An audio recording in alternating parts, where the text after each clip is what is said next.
আসসালামু আলাইকুম গাইস, সকলকে স্বাগতম আমার একটি নিউ ব্লগে। তো ঈদের পরে আসলে বেড়ানোর জন্য আবির পার্কে আসছিলাম। তো আবির পার্কের জন্য আমাদের টিকিট কিনতে গেছি। তো টিকিট কেনা শেষ, এখন রাফিনের টিকিটটা ফালাই দিছে, সাইব উঠে দিতেছে। তো আমি এখন ভিতরে যাব, আমার সামনে রাফিন মামা আমাদের। তো আগে যাচ্ছে এবং টিকিট দিতেছে সিকিউরিটি আঙ্কেল টিকিটে ছিঁড়ে আবার আমার হাতে দিতেছে। তো যাক আমি ভিতরে যাই, আর আকিব হাসান সাইফ আমার সাথে আছে ব্লগে। তো আকিব হাসান সাইফ, আমি আর রাফিন মামা গেছিলাম আবির পার্কে, তো ঈদের পরের দিন আর কি। তো সামনে থেকে আবির পার্কটা দেখতে অনেক ভালো লাগছে। আমি অনেকদিন পরে আবির পার্কে আসছি, অ্যান্ড এখানে দেখতে পাচ্ছি অনেকগুলো রাইডস। তো এখানে দেখেন টিকটকাররা টিকটক করতেছে, আর সামনে একটা পুকুরের মধ্যে আসলে আমি টিকিট পাইনি প্যাডেল বোটের জন্য। আর এখানে জুল্যান্ড, এটা পরে যাব। আর নদীপথে আসার জন্য এখানে নদী বন্দর একটা আছে, আর আমরা যাচ্ছি এখন কিডস ল্যান্ডে। তো এটা যাওয়ার আগে এখানে একটা ঝর্ণা দেখা যাচ্ছে, তো ঝর্ণাটা দেখতে অনেক ভালো লাগলো। কিডস ল্যান্ডের ভিতরে তো ছোট ছোট কিছু রাইডস আছে, যেটার মধ্যে আমাকে ঢুকতে দিবে না। তো আমি এখন বেরিয়ে গেলাম, আর এখানে কিছু ছবি তুলবো আমরা। তো রাফিন মামা এখানে ছবি তুলে যাচ্ছে একটা কাপলকে, আর সামনে আকিব হাসান সাইফ। এদিকে আসলে অনেক গাছপালা দেখা যাচ্ছে, তো গাছপালাগুলো আসলে অনেক ভালো লাগছে এখানে। আর একটু সামনেই কিন্তু আমরা এগিয়ে দেখলাম নদীর পাশে আর কি একটা হাঁটার জায়গা, আর নদীর পাশে দেখতে পাচ্ছেন। তো আর আপনি সুইসাইড করবে,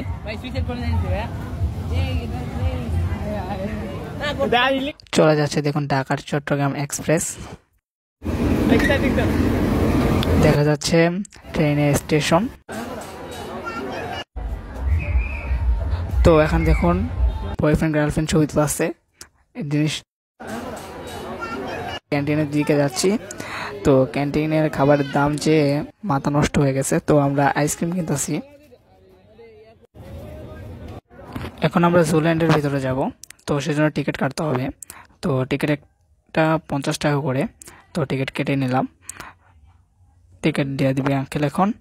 তো টিকিটটা নিয়ে এখন আমি আর আকিব হাসান চলে যাব ভিতরে। তো একজন আঙ্কেল আমাদেরকে দরজা খুলে দিবে, টিকিট চেক করে নিল, চেক করে আবার দিয়ে দিল আর কি। তো আমরা ভিতরে গেলাম, তো ভিতরের মধ্যে দেখতে পাচ্ছি প্রথমেই আর কি আমাদের ডান সাইডে। তো ডান সাইডে আমরা দেখতে আমি একটা বিড়াল চোখে পড়লো। তো বিড়ালটা কি বিড়াল, মানে বিড়ালের জাত কি এটা তো আমি জানতে পারি নাই। তো বিড়ালটা আমি দেখে রইলাম আর কি, অনেকক্ষণ ধরে বিড়ালটা ঘুমাইলিছে, ওঠার জন্য অনেক অপেক্ষা করতেছিলাম। দিকে কিছু কবুতর আর বার্জিকার পাখি দেখা যাইতেছে।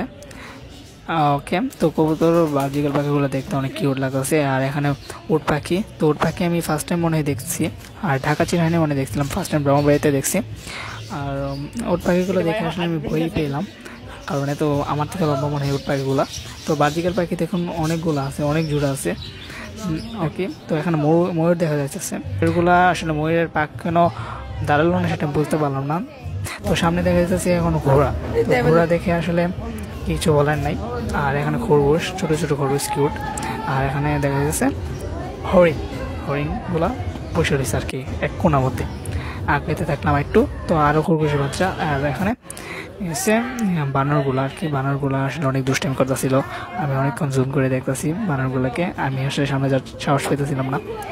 তো বানরটা অনেক খেলা দেখা যাচ্ছে, অনেক অনেক মজা দিল আমাদেরকে, অনেক এন্টারটেনমেন্ট দিল।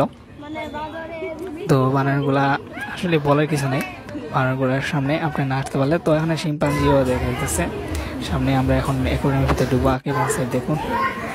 তো আমরা এখন অ্যাকোয়ারিয়ামের ভিতরে ঢুকে গেলাম। অ্যাকোয়ারিয়ামের ভিতরে আসলে অনেকগুলো মাছ, অনেক মাছ, বলার কিন্তু মানে বলার ভাষা নাই, এত সুন্দর লাগতেছিল। কিন্তু অনেকগুলো অ্যাকোয়ারিয়াম দেখি খালি, কচ্ছপ দেখা যাচ্ছে, কচ্ছপ দেখে আসলে অনেক এক্সাইটেড অনেকে। তো কচ্ছপটা আসলে আর সামনে আমরা এখন বেরিয়ে গেলাম এখান থেকে। আমরা এখন পার্ক থেকে বেরিয়ে যাব, পার্ক থেকে বেরিয়ে আমরা এখন বাসার দিকে রওনা দিব। তো বাহির দেখা যাচ্ছে এখানে, তো বাইরে হয়ে যাবে এখন আমি। তো বের হয়ে যাচ্ছি, তো বের হয়ে গেলাম, অটো ধরে চলে যাব। তো আমরা অটো পাইলাম, একটু সামনের দিকে গেলাম, একটা অটো পাইছি। তো অটোটা রেল লাইনের সাথে দিয়ে সাইডে দিয়ে গেছিলো, তো অনেক ভালো লাগলো রাস্তাটা, আসলে অনেক মজা পেলাম। তো আমরা কাউতলি পর্যন্ত যাব, কাউতলি থেকে আমরা রিক্সা নিয়ে তারপরে বাড়ির দিকে রওনা দিলাম। সকলকে ধন্যবাদ সম্পূর্ণ ব্লগটা দেখার জন্য।